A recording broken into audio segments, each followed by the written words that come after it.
Good morning everyone. Myself Ajay Singh Jakhar MD Agrimenters and guys आज again आपके साथ एक important वीडियो के साथ. So guys कुछ expected क्वेश्चन जो कि इस साल आपके IBPS AFO ICR JRF या फिर नाबार्ड के अंदर पूछे जा सकते हैं, उन कुछ important क्वेश्चंस को हम आज की वीडियो में डिस्कस करेंगे. और गाइज आप हमारे वीडियोस को रेगुलर देखने के लिए आप चैनल को सब्सक्राइब कर सकते हैं और बाकी आपके दोस्तों तक पहुंचाने के लिए इसे आप सब्सक्राइब या फिर जो है शेयर भी कर सकते हैं. सो गाइज स्टार्ट करने से पहले मैं ICR JRF के जो एग्रोनॉमी के स्टूडेंट्स हैं उनके लिए एक खुशखबरी है कि हम आपके लिए एक टेस्ट सीरीज लेके आए हैं जिसमें ओवरऑल आपको 10 टेस्ट दिए जाएंगे, जिसमें से 9 टेस्ट आपके ओवरऑल एग्रोनॉमी के रहेंगे और एक टेस्ट आपका जो है करंट अफेयर का रहेगा. और आपका एक व्हाट्सएप जो डिस्कशन ग्रुप है वो भी आपको प्रोवाइड करवाया जाएगा. उसके साथ आपकी free live doubt session class रहेंगी जो कि एक्सपर्ट ऑफ एग्रोनॉमी के द्वारा होंगी. सो गाइज ये आपका एक लिमिटेड टाइम का ऑफर है और ये 18 जून तक आपके लिए अवेलेबल रहेगा. रजिस्टर करवा सकते हो आप गिवन नंबर्स पे. Next guys, we are also going to start a new batch for IBPS AFO, NABARD and DDA. This batch will be online and offline both, है ना. तो आप अगर रजिस्ट्रेशन करवाना चाहते हैं तो आप गिवन नंबर्स पे अगेन कांटेक्ट कर सकते हैं. सो गाइज आज हम कुछ इंपॉर्टेंट क्वेश्चंस जो कि नाबार्ड IBPS AFO और ICR JRF के लिए कुछ इंपॉर्टेंट हैं उनको बेहतरीन तरीके से उनको डिस्कस करेंगे. उनका जो एक्सप्लेनेशन है वो भी हम कोशिश करेंगे कि आपको अच्छे से प्रोवाइड करवा सकें. ओके गाइज, पहला क्वेश्चन है leaf priming is harvesting technique use in, है ना. तो लीफ प्राइमिंग जो टेक्निक है वो आप इनमें से कौन सी क्रॉप के अंदर यूज करते हैं? तो टोबैको, चिकपी, सुगरकेन, पोटैटो. तो गाइज फर्स्ट ऑफ ऑल हमें ये जानने की रिक्वायरमेंट है कि लीफ प्राइमिंग टेक्निक होती क्या है, इसमें क्या आपका जो है मेनली यूज किया जाता है. सो गाइज इस टेक्निक के अंदर हम क्या करते हैं कि आपके लीफ को, जो आपके टोबैको के लीफ होते हैं उनको हार्वेस्ट किया जाता है.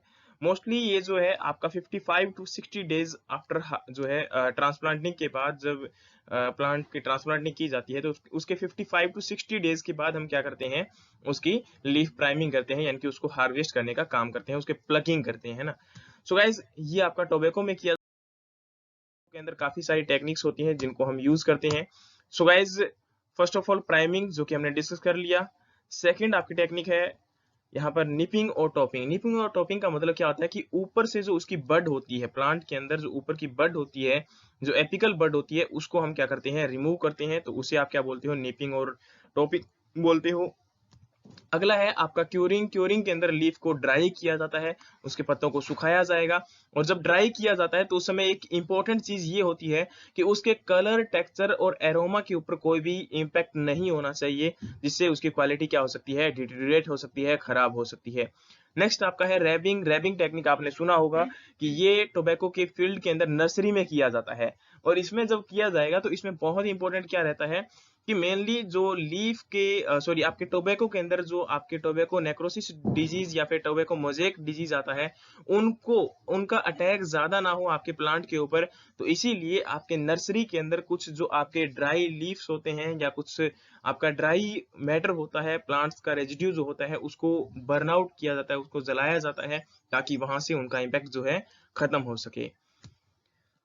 नेक्स्ट गाइस आपका है डी सकरिंग. डी सकर्स के अंदर, डी सकरिंग के अंदर आप जो है सकर्स को रिमूव करने का काम करते हो. और उसके बाद जो है आपका फ्लोपिंग. फ्लोपिंग क्या होता है, ये आपका आपने देखा होगा टोबैको के फील्ड के अंदर आपका वाटर जो है लॉगिंग कंडीशन हो जाती है, जिसकी वजह से आपके टोबैको के प्लांट जो है उनके अंदर विल्टिंग आ जाती है. तो वो आपकी कंडीशन जो है उसे आप क्या बोलते हो, फ्लोपिंग बोलते हो.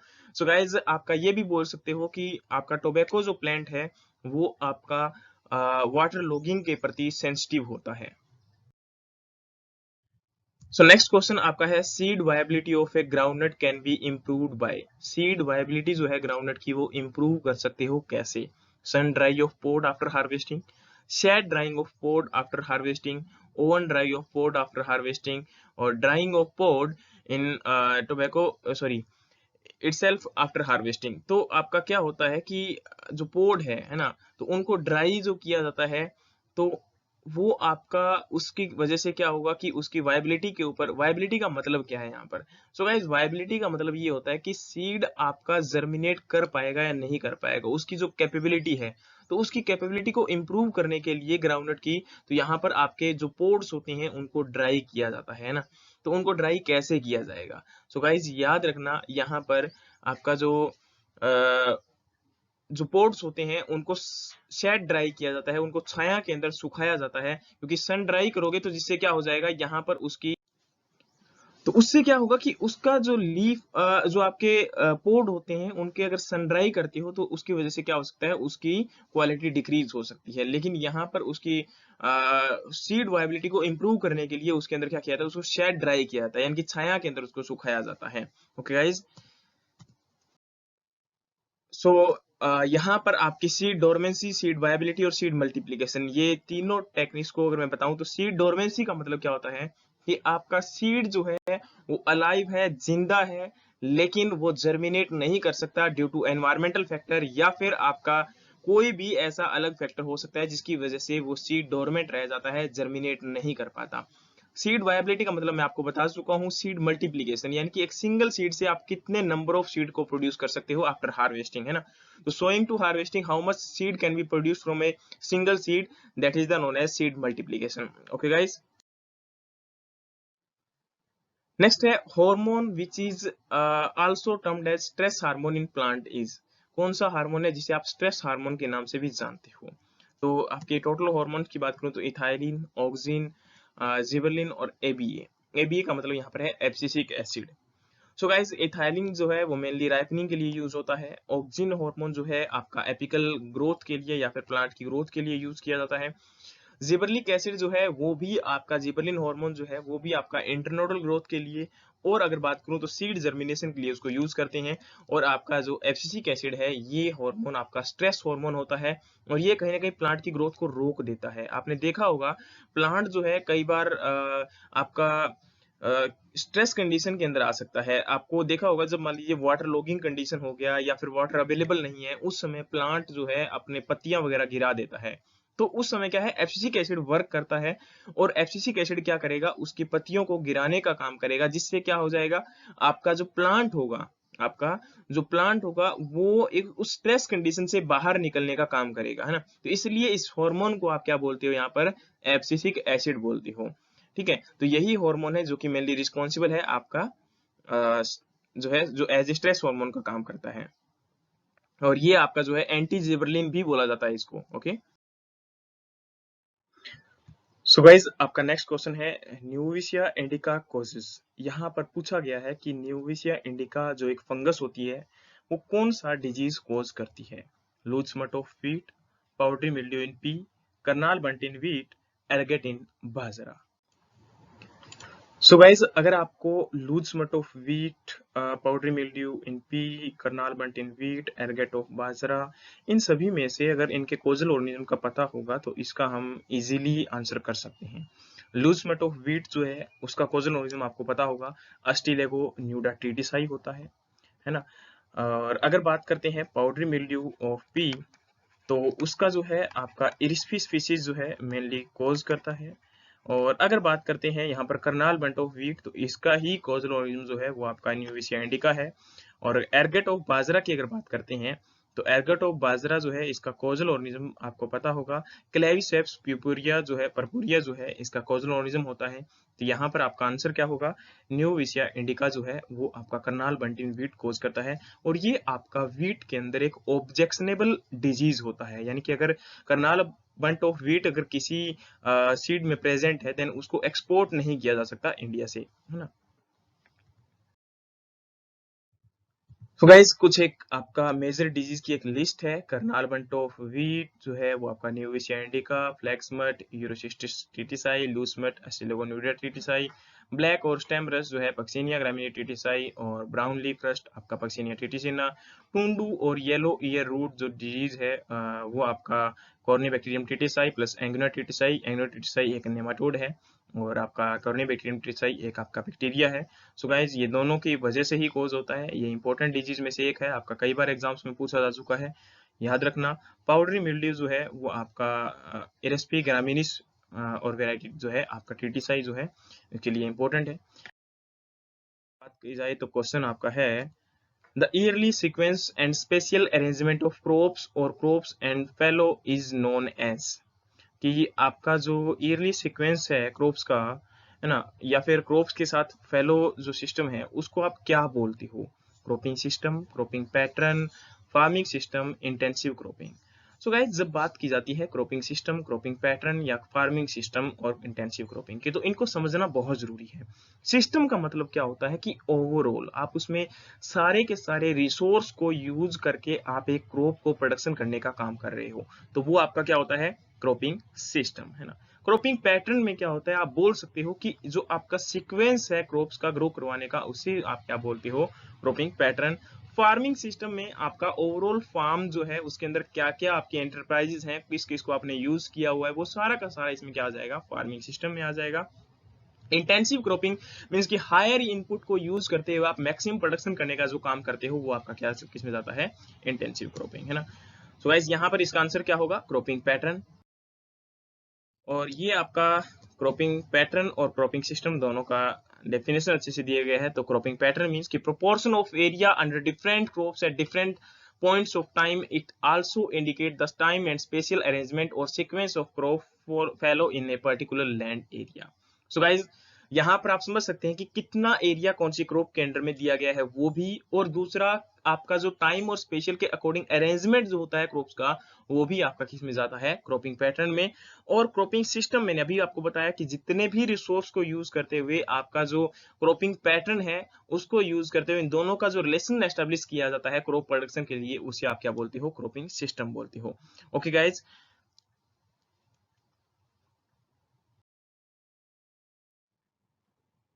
so guys, next question है enzyme secreted by embryo of seed which induce germination process is। Enzyme जो है वो कौन सा आपका जो है एक एम्ब्रियो होता है, आपको पता होगा। सीड की बात करते हैं तो सीड के अंदर एम्ब्रियो है। एम्ब्रियो के अंदर जब आपका सबसे पहले वाटर जाता है, यानी कि सीड जब हम सोइंग करते हैं तो सीड की सोइंग के दौरान उसमें क्या होगा? वाटर आपका एंटर करेगा। वाटर एंटर करने के बाद क्या होगा कि उसके अंदर वो सीड आपका जर्मिनेट करने का काम करता है, लेकिन उससे पहले उसके एम्ब्रियो के अंदर कुछ एंजाइम रिलीज होते हैं, और वो एंजाइम रिलीज कौन से हार्मोन के द्वारा किए जाएंगे? ठीक है, यानी कि कौन सा हार्मोन जो है वो आपका उन एंजाइम को रिलीज करने का काम करेगा जर्मिनेशन प्रोसेस के दौरान? ऑक्सिन, साइटोकाइनिन, जिबरलिन या फिर इथाइलिन। सो गाइज, यहाँ पर आंसर आपका जो है जिबरलिन होगा। और ये क्यों होगा? क्योंकि आपको पता होगा जिबरलिन हार्मोन जो है वो रिस्पॉन्सिबल है किसके लिए? आपका सीड की जर्मिनेशन के लिए, है ना। बहुत बार ये एग्जाम्स के अंदर क्वेश्चन पूछा जा चुका है। तो आपका जो जिबरलिन हार्मोन है ये किसके लिए रिस्पॉन्सिबल है? आपका जर्मिनेशन के लिए, है ना, सीड की जर्मिनेशन के लिए।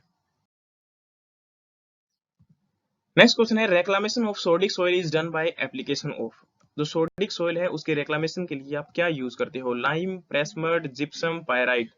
सो गाइज, यहाँ पर अगर मैं आपको बता दूं तो मैंने एक प्रोमेटिक सॉइल की कुछ एक वीडियो बनाई हुई है। उन वीडियोस में मैंने बहुत अच्छे से समझाया भी हुआ है, लेकिन फिर मैं आपको बता देता हूँ कि यहाँ जो हमारा रेक्लामेशन किया जाता है सोडिक सॉइल का, वो जिप्सम के द्वारा किया जाता है। क्योंकि इसके अंदर जो आपका सोडिक सॉइल होती है उसके अंदर आपका सोडियम कंटेंट ज्यादा होता है, और सोडियम कंटेंट ज्यादा होने की वजह से वो क्या करता है? सॉइल के स्ट्रक्चर को लूज कर देता है। सॉइल के स्ट्रक्चर को बहुत ही मीन्स कि उसको प्रॉपरली उसके अंदर जो फ्लोकुलेशन पावर होती है वो नहीं रह पाती, और जिसकी वजह से क्या होता है? आपका जो सोइल है वो बहुत ज्यादा ही उसकी क्वालिटी जो है वो डिक्रीज हो जाती है। तो आपका जिप्सम को यूज करके उसकी क्वालिटी को इंप्रूव करने का काम आपका किया जाता है। नेक्स्ट है, a farmer has provision of one irrigation for wheat crop, at what stage he should irrigate the crop. आपका जो फार्मर है उसके पास एक ही इरिगेशन अवेलेबल है व्हीट क्रॉप के लिए, तो वो आपका किस स्टेज के ऊपर प्रोवाइड करवाएगा? Crown root initiation, tillering, flowering, milking stage. So guys, मैंने आपको इसके अंदर तो देखो मोस्ट कॉमनली सभी स्टूडेंट को आंसर भी पता होगा, लेकिन इसका रीजन क्या है आपको पता होगा। क्या होता है क्राउन रूट इनिशिएशन? इसके अंदर आपका जो वीट का प्लांट होता है वो शुरुआत के दिनों के अंदर जब आपका जर्मिनेट करता है, तो जर्मिनेशन के बाद जो उसकी रेडिकल पोर्शन से जो उसका रूट निकलता है, वो रूट आपका रिड्यूस होकर उसके साइड में से नई रूट्स निकलती हैं। तो उस समय उस रूट को एस्टेब्लिश होने के लिए यहाँ पर आपके वाटर की रिक्वायरमेंट होती है, इसलिए हमारा जो है ये स्टेज आपकी क्रिटिकल इरिगेशन स्टेज होती है। मोस्टली बाकी सीरियल्स क्रॉप में देखा जाए तो ज्यादातर आपका फ्लावरिंग स्टेज देख लें, चाहे आप पेनिकल इनिशिएशन स्टेज बोल दो या फिर ईयर और हेड स्टेज बोल दो, टेसलिंग या सिल्किंग स्टेज बोल दो, है ना? तो ये आपकी सारी की सारी क्या होती हैं, फ्लावरिंग स्टेज ही होती है और मोस्ट कॉमनली फ्लावरिंग स्टेज के अंदर ही आपका जो है वाटर की रिक्वायरमेंट ज्यादातर होती है। लेकिन आपका वीट के अंदर ये एक्सेप्शनल है, उसमें आपका क्राउन रूट इनिशिएशन में स्टेज में क्या होगा, वाटर की रिक्वायरमेंट होगी और यही आपकी क्रिटिकल इरिगेशन स्टेज की। कुछ क्रॉप की यहाँ पर सेंसिटिव स्टेज दी गई है। राइस के अंदर पेनिकल इनिशिएशन, व्हीट के अंदर क्राउन रूट इनिशिएशन या टेलरिंग या बूटिंग, और मेज के अंदर आपका जस्ट प्रायर टू टेस्लिंग, वही मैंने बताया था आपको। रागी के अंदर प्राइमोडियल इनिशिएशन या फ्लावरिंग, शुगर कैन के अंदर मैक्सिमम वेजिटेटिव स्टेज और कॉटन के अंदर फ्लावरिंग या बाल फॉर्मेशन, सोरगम के अंदर आपका फ्लावरिंग या फिर ग्रेन फॉर्मेशन स्टेज के ऊपर आपको क्या होता है, इरिगेशन की रिक्वायरमेंट होती है या फिर आपका critical irrigation. Next guys, which among the following has highest irrigation efficiency? कौन सा इरिगेशन का जो मेथड है वो आपका उसके अंदर सबसे ज्यादा इरिगेशन एफिशिएंसी होती है। एफिशिएंसी का मतलब है कि जिसमें आपका कम वाटर को यूज करते हुए ज्यादा एरिया जो है वो कवर अप किया जाएगा, है ना? या फिर आप कम वाटर में ज्यादा प्लांट्स को इरिगेशन करवाने का काम करते हो, है ना? सो गाइज, यहाँ पर आपको भी पता है कि जो फ्लड इरिगेशन है वो आपका ट्रेडिशनल मेथड है, तो उसमें तो ऑब्वियस सी बात है ऐसा कुछ नहीं होगा। लेकिन यहाँ पर ड्रिप इरिगेशन मेथड जो कि सबसे ज्यादा एफिशिएंट है, तो उसके अंदर आपका क्या होगा, इरिगेशन एफिशिएंसी सबसे भी मेथड के लिए आपको यहाँ पर वाटर यूज एफिशिएंसी दिया गया है, इसको आप अच्छे से पढ़ सकते हैं, है ना? तो यहाँ से इसको याद कर लेना। सरफेस के अंदर 50 to 60, लेवल बेसिन में 60 to 80, सब सरफेस के अंदर आपका 50 to 75 या फिर स्प्रिंकलर के अंदर 60 to 85 और ड्रिप के अंदर आपका 90 to 95% वाटर यूज एफिशिएंसी आपका। नेक्स्ट है, process of water entry from air into soil is called. आपका अगर बात करते हैं वाटर की एंट्री सॉइल के अंदर आपका क्या होता है ना? जैसे बारिश आती है ना, तो बारिश रेन जो है मेनली जैसे बोला गया यहाँ पर, या फिर आप इरिगेशन भी प्रोवाइड करवाते हो तो उस समय जो एंट्री करता है आपका वाटर, तो वो आपका क्या होता है, इनफिल्ट्रेशन होता है। Infiltration rate, infiltration capacity, interflow. तो अगर बात करते हैं इसकी, तो आपको पता होना चाहिए जो इनफिल्ट्रेशन है, इनफिल्ट्रेशन का मतलब क्या होता है, यहाँ पर एंट्री ऑफ वाटर है ना? लेकिन एंट्री वाटर देखो कैसे होता है, ये इंपॉर्टेंट आपके लिए।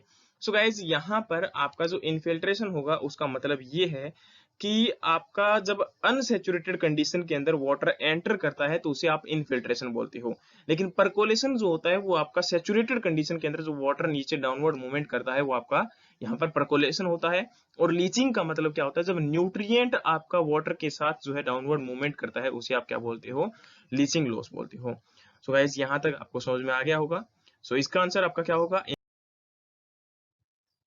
नेक्स्ट है इनफिल्ट्रेशन, परकोलेशन और सीपेज। सीपेज का मतलब क्या होता है, हॉरिजॉन्टल। हॉरिजॉन्टल वर्ड थोड़ा सा ऑड लगता है, लेकिन यहाँ पर आप लेटरल मूवमेंट ऑफ वाटर बोल सकते हो, जो कि आपने देखा होगा जो आपकी जैसे कैनाल्स हैं ना, अगर कच्ची कैनाल है तो उसके साइड के अंदर आपका वाटर आ जाता है, और आपका इरिगेशन चैनल है तो उसके आपने देखा होगा बाहर की साइड जो है वाटर जो है आपको दिख रहा होता है। वो किसकी वजह से वाटर मूवमेंट करता है, वो आपका सीपेज की वजह से ही वाटर जो है आपको देखने को मिलता है। नेक्स्ट क्वेश्चन है, fluchloralin is usually applied to control weeds in legumes. जो फ्लू क्लोरलिन है वो आपका as a pre emergence, early post emergence, pre plant incorporation या फिर आपका late post emergence as a use किया जाता है। तो आपको बता दूं कि जो फ्लू क्लोरिन जो आपका हर्बिसाइड है वो आपका प्री प्लांट इनकॉर्पोरेशन किया जाता है। तो इसका आपको पता होना चाहिए कि जो आपका फ्लू क्लोरिन है वो बिफोर आपकी प्लांटिंग से पहले ही उसके अंदर जो है हम आपका इनकॉर्पोरेट कर देते हैं। सो गाइज, ये आपके लिए लिस्ट प्रोवाइड करवाई है, इस लिस्ट को अच्छे से याद कर लेना, जो कि आपके एग्जाम पॉइंट ऑफ व्यू बहुत इंपॉर्टेंट है। कई बार यहाँ से आपके क्वेश्चंस पूछे जाते हैं कि आपका प्री प्लांट इनकॉर्पोरेशन कौन सा है, प्री इमरजेंस कौन सा है, या फिर आपका पोस्ट इमरजेंस कौन सा है ना? सो गाइज, प्री इमरजेंस में सिमाजीन, एट्राजीन और एलाक्लोर, और प्री प्लांट इनकॉर्पोरेशन में आपका फ्लूक्लोरिन, मोनोयूरोन, डायूरोन, और पोस्ट इमरजेंस में 2,4-D 2,4,5-T, ये आपके जो है हर्बिसाइड। नेक्स्ट है, following fertiliser contain high percentage of nitrogen. इनमें से कौन सा जो आपका फर्टिलाइजर है इसमें नाइट्रोजन सबसे ज्यादा होगी, यूरिया में, एनहाइड्रस अमोनिया में, अमोनियम सल्फेट में, या कैल्शियम नाइट्रेट में? सो गाइस, आपका आंसर यहाँ पर एनहाइड्रस अमोनिया होगा, है ना? तो इन सभी फर्टिलाइजर्स में आपका सबसे ज्यादा जो नाइट्रोजन पाया जाता है वो एनहाइड्रस अमोनिया में ही। तो ये पूरा का पूरा आपके लिए लिस्ट प्रोवाइड करवाई गई है, इसको याद कर लेना अच्छे से। तो अमोनियम सल्फेट में 20.6, अमोनियम क्लोराइड में 25%, कैल्शियम नाइट्रेट में कैल्शियम अमोनियम नाइट्रेट में आपका 26, कैल्शियम नाइट्रेट में 15.5, यूरिया में 46 और एनहाइड्रस अमोनिया में आपका 82% नाइट्रोजन जो है वो आपका होता है। नेक्स्ट गाइस, आपका removal of uniform thin layer of soil by action of water is referred to as, कि आपका जो थिन लेयर है सॉइल की वो रिमूव हो जाती है। आपने देखा होगा सॉइल इरोजन होता है जब आपकी बारिश आती है या फिर मान लीजिए पानी कहीं से बहकर एक स्थान से दूसरे स्थान पर जाता है, तो उस समय आपका सॉइल का लॉस बहुत ज्यादा होता है। तो इसमें से आपका देखा पूछा गया है कि एक थिन लेयर जो है वो आपका लॉस हो जाता है, वो किस में होता है? स्प्लैश में, शीट इरोजन में, रील इरोजन में या गली इरोजन में? सो गाइज यहाँ पर आपका जो थिन लेयर जो है वो शीट इरोजन में रिमूव होता है। शीट इरोजन को आपका फार्मर्स की डेथ भी बोला जाता है ना। और स्प्लैश इरोजन में क्या होता है, जब आपकी बारिश एकदम से आती है तो पहली बार जब वो आपके वाटर जो नीचे पड़ता है तो उससे सोइल पार्टिकल जो ब्रेक डाउन होते हैं तो उसे आप क्या बोलते हो? स्प्लैश इरोजन बोलते हो। रील इरोजन कुछ आपके फिंगर लाइक जो आपने देखा होगा बहुत बार कुछ बन जाते हैं, है ना, जैसे कुछ रील्स लाइक स्ट्रक्चर बन जाते हैं, है ना, तो उसे आप क्या बोलते हो? Reel erosion. गली इरोजन रील इरोजन का ही एक बड़ा पार्ट होता है ना। सो गाइज यहाँ पर आपका आंसर क्या होगा? और ये कुछ आपके इंपॉर्टेंट टाइप ऑफ इरोजन है, शीट इरोजन, रील इरोजन, गली इरोजन या फिर आपका रेवाइन इरोजन, है ना। सो गाइज इनको अच्छे से आप पढ़ लेना, जो कि आपके लिए बहुत इंपॉर्टेंट है। इनको कई बार एग्जाम्स के अंदर पूछा जाता है। जैसे शीट इरोजन तो एक यूनिफॉर्म लेयर आपकी रिमूव हो जाती है, और रील इरोजन में जैसे आप देख सकते हो यहाँ पर फिंगर लाइक कुछ प्रोजेक्शन जो ये बन चुके हैं, है ना, तो ये आपका जो है रील इरोजन। गली इरोजन में आप इसी का ही एक थोड़ा सा बड़ा रूप है, और जो रेवाइन है इसमें पूरी की पूरी घाटी बन जाती है ना, पूरा का पूरा पहाड़ जो है वो टूट सकता है। और लैंड स्लाइडिंग आप जानते हो, जब पहाड़ बड़े बड़े पहाड़ जब नीचे टूट के गिर जाते हैं मोस्ट कॉमनली, तो वहां पर ये होने के चांसेस ज्यादा रहते हैं। तो स्लोप जो है अगर 20% से ज्यादा है वहां पर ज्यादा होने के चांसेस इसके रहेंगे।